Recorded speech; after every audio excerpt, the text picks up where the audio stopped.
예수님께서 십자가 곧 히브리 말로 골고다라는 곳으로 십자가를 지시고 가셨습니다. 또 그곳에서 군병들에 의해서 예수님께서 십자가에 달리시고 양편에는 죄수들이 함께 십자가의 형을 받게 되었습니다.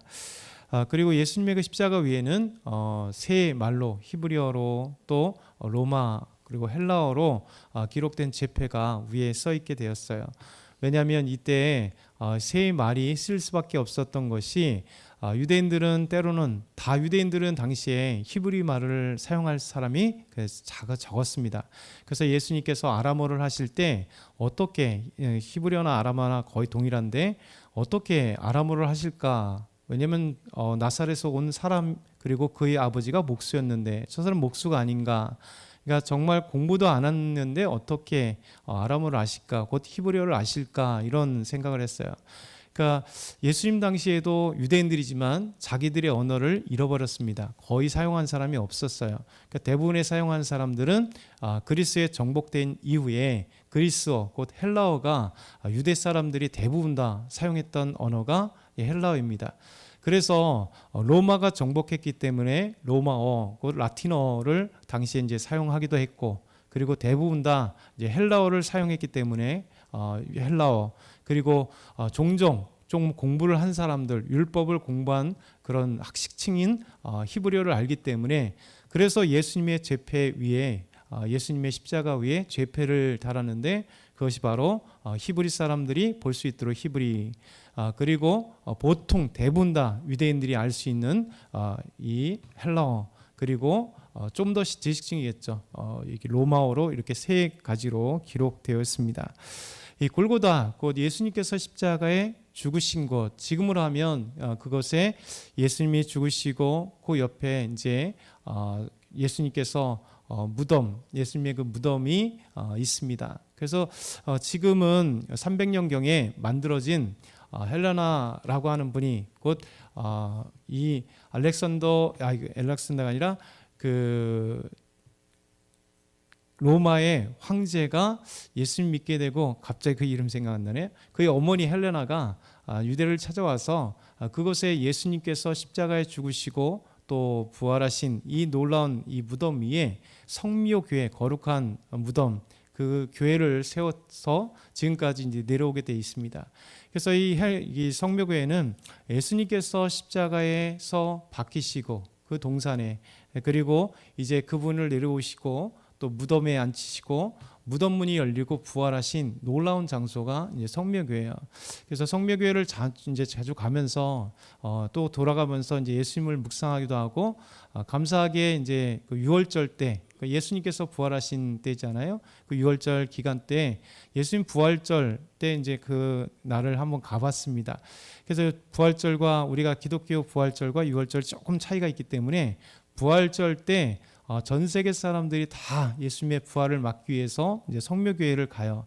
예수님의 그 무덤이죠.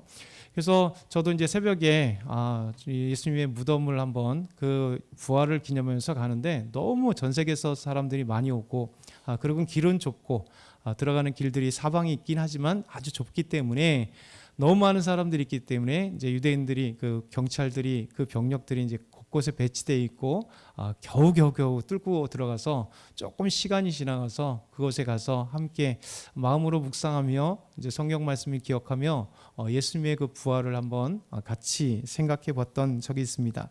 오늘 말씀 예수님께서 이렇게 우리를 위해서 정말 지지 말아야 될 십자가를 그 무거운 십자가를 지시고 또 더더군다나 십자가에서 못 박히시고 또 십자가에서 죽으시는 이 놀라운 사건을 하나님의 아들이신 예수님이 친히 이 땅에 사람의 모습으로 오셨고 우리를 대신하여 예수님께서 지시고 죽으시고 이 사건이 바로 우리의 구원을 위한 것이었습니다. 오늘 19장 19절에서 20절 보면 이렇게 아까 말씀드린 대로 써 있죠. 우리 같이 한번 읽어볼까요? 19절에서 20절 빌라도가 배를 써서 십자가 위에 붙이니 나사렛 예수 유대인의 왕이라 기록되었더라. 예수께서 못 박히신 곳이 성에서 가까운 거로 많은 유대인이 이 패를 읽는데 히브리어와 로마와 헬라 말로 기록되었더라. 아멘. 어제 저는 이 말씀을 보면서 한번 세 가지 방향으로 한번 생각해 봤어요. 그 첫 번째는 유대인들의 제사장들이, 그러니까 빌라도가 이 죄패를 쓰니까 유대인의 제사장들이 빌라도에게 왔습니다. 그러면서 이렇게 21절에 얘기죠. 유대인의 왕이라 쓰지 말고 자칭 유대인의 왕이라 이렇게 기록해달라. 그러니까 유대인의 입장에서는 예수님께서 이 땅에 유대인의 왕으로 오신 것, 그러니까 유대인의 왕으로 오신 것은 단순하게 유대 왕으로 있었던, 마치 헤롯 대왕처럼 로마에 의해서 유대 지역을 다스리는 왕으로 이렇게 임명받은 그런 왕이 아니라, 유대인의 왕이라는 것은 바로 메시아를 의미합니다.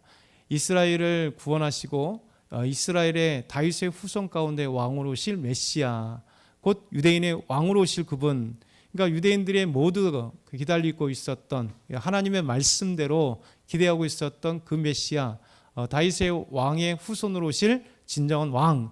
그러니까 이 종교 지도자들은 지금 십자가에 못 박히시는 예수님을 보면서 인정하지 않겠다는 거죠. 이분은 우리의 메시아도 아니고, 그래서 이 메시아가 아니니 유대인의 왕이라 할 수 없다. 그러니까 자칭 유대인의 왕이라, 자기가 생각할 때 메시아고 자기가 생각할 때 유대인의 왕이라 그렇게 기록하라. 이게 바로 예수님을 거부한 자들의 이야기입니다. 그러니까 예수님의 그 십자가의 죽으심을 거부하는 자는 그냥 자칭 유대인의 왕이에요. 믿지 않는 거죠. 이것이 첫 번째 입장이에요. 두 번째 입장은 빌라도의 입장입니다. 빌라도는 22절에 보면 내가 쓸 것을 썼다. 참 요한복음이 이렇게 기록하고 있습니다. 놀랍잖아요. 빌라도는 로마의 총독입니다. 그렇죠? 그리고 아주 정치적으로 간악한 자이고, 그리고 나중에 이제 로마에 또 입성했다가 좀 이렇게 불의한 죽음을 또 갖게 되는, 어찌 보면 기록의 역사를 보게 되면 빌라도라는 자체가 이 사람이 아주 교활하게 이를 데 없는, 그리고 사악하게 이를 데 없는 로마 총독, 그러니까 유대에 10년 동안 예수님의 그 십자가 사건과 전후에서 10년 동안 있었던 로마 총독입니다.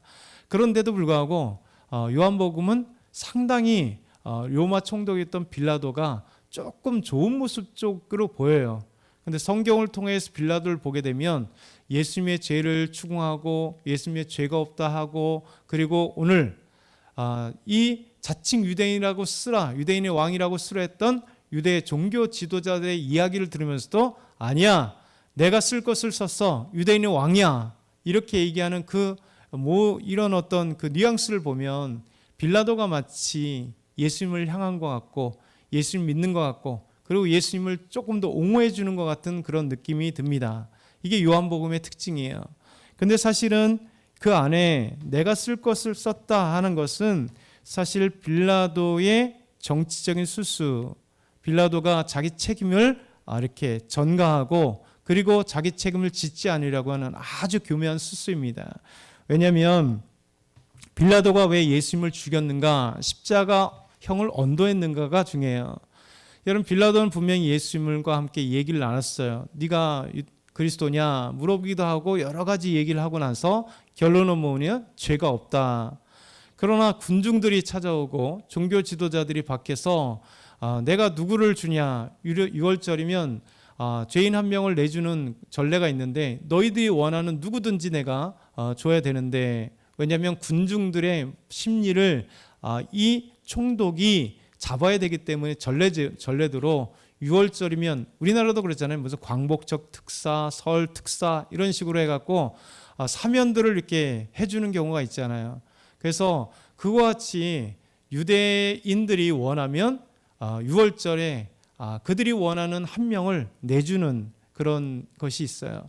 그러니까 군중들이 누구를 내주냐 했더니 마치 자기가 생각해 보니까 죄가 없는데 이 예수를 내줄 것 같이 생각되었고, 그래서 얘기했는데 결국 살인자였던 바라바를 내달라고 얘기하니까, 여러분, 군중들의 목소리에 의해서 자기가 밝혀낸 사실과 그리고 진리를 외면한 자가 빌라도예요. 왜냐하면 자기 정치와 자기의 권력과 자기의 것들을 조금이라도 손해보기 싫었던 자가 빌라도. 그래서 마치 우리가 복음서를 읽게 되면 빌라도가 어쩔 수 없이 넘겨주는 것 같으나 그 어쩔 수 없이 넘겨주는 것이 아니에요. 사실은 그 이면 속에 보면 아주 정치적인 계략을 통해서 자기 이익을 추구한 자가 빌라도죠. 그래서 자기가 사형을 언도했는데 군중에 의해서 진리를 외면하고 사실을 외면하고 넘겨줬는데 뭐라고 합니까? 손을 씻으면 나는 무죄하다. 여러분 그러면 뭐합니까? 기독교 역사에서 사도신경이 이제 공의에 의해서 고백되고 난 뒤에 여러분 한 1500년 가까운 시간 동안 빌라도가 어떤 자로 여겨요? 예수님의 십자가죠? 언도한 자. 빌라도, 우리는 사도신경 안에 빌라도 얘기를 계속 고백하고 있잖아요. 그렇죠? 이것이 빌라도의 죄입니다.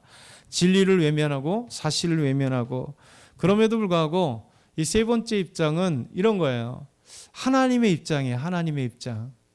하나님의 입장을 보면 너무나 하나님이 놀라운 것입니다. 하나님은 이 빌라도의 이 말을 통해서 복음 증거하는데 놀라운 효과적인 말로 사용됩니다. 이 요한복음은 사도 요한이 기록했던 복음서예요. 가장 늦게 기록한 복음서. 그러니까 예수님이 십자가에 죽으시고 난 뒤에 약 60년 후 정도, 그러니까 AD 90년 전후 정도에서 사도 요한이 그의 마지막 한 90대쯤 돼서 복음서를 기록한 마지막 복음서. 그래서 요한복음과 요한 1, 2, 3서와 요한계시록이 사도 요한이 가장 원숙한 나이, 노령의 나이에 이 복음서를 기록한 거예요. 이 복음서의 수신자들이 누구냐면 로마 전역에 있는 사람들입니다. 로마 전역에 있는 그리스도인들. 왜? 이미 그 전에 예수님이 십자가에 죽으시고 부활하시고 난 뒤에 가장 처음 이 잡아 죽이려 했던 사울을 만나시고 그 사울이 복음을 증거해서 성경의 기록에 가장 이른 것이 뭐냐면 사도 바울의 서신서들이에요. 그리고 난 다음에 복음서들이 기록되었어요. 60년, 70년, 90년 전후 이렇게 한참 후대에 복음서가 오히려 기록됐죠. 그런 이미 복음이 소아시아와 유럽에 로마의 복음이 증거되고 난 뒤에, 그렇죠? 그리고 그들에게 서신서들이 있고 난 뒤에 그 마지막에 복음서들이 증거되는, 그러니까 로마 전역에 요한복음은 로마 전역에 사람들에게 예수님이 누구신가에 대한 예수님의 삶의 증거들, 구원사역의 그 아름다운 증거들을, 여러분 예수님의 일생과 3년 구원사역의 그 모습들을 전하는 거예요. 그러니까 이 복음서를 받는 사람들이 로마 전역에 있는 사람들이기 때문에 여러분 그것에는 유대인만이 아니라 유대인도 있었고 헬라 사람도 있었고 로마 사람도 있었고 그리고 로마 지배 아래에 있던 수많은 잡족들이 여러분 이 말씀을 읽는 거예요. 예수님을 전해드렸잖아요. 복음을 들었잖아요. 근데 여러분 만약에 예수님께서 십자가 언도당한 로마 전역에는 십자가형을 너무 잘 알고 있어요. 십자가형은 뭐라고 얘기했어요? 가장 극악한 자들, 그렇죠? 비아피스라고 하는 거리에서는요 2200km나 되는 그 긴 거리에 스파르타쿠스라고 하는 노예가 반란을 일으켰을 때 로마가 그 노예 반란자들을 잡았는데 6,000명이 죽임을 당해서요 그 아피스 200km에 대해서 하나씩 십자가에 다해서 이 6,000명을 십자가로 죽여버린 거예요. 이런 그 어마어마한 역사적 기록이 있어요. 6,000명이 한 번에 죽임을 당해서 노예 반란, 되게 유명한 로마 반란입니다. 노예들이 반란을 일으켰을 때 그 노예들을 잡아 죽여서 그 200km라고 되는 그 로마의 중앙 이 거리에 한 놈씩 달아가지고 달았습니다. 한번 계산해 보세요. 200km에 나누기 6,000명. 그러면 그 거리에 가는 거리마다 바로 보고 죽음을 당한 노예들이 그렇게 십자가에 언도당한 어떻게 해요? 반란을 일으켜서. 이게 무서운 것이 십자가형이에요. 이 십자가형은 사람들의 경고가 있는 거예요. 그리고 십자가형에는 좀 이따가도 나오지만 여러분 십자가형에 언도당하는 자들은 발가벗긴 채 수치를 당하면서 그것에 달려서 죽는 거예요.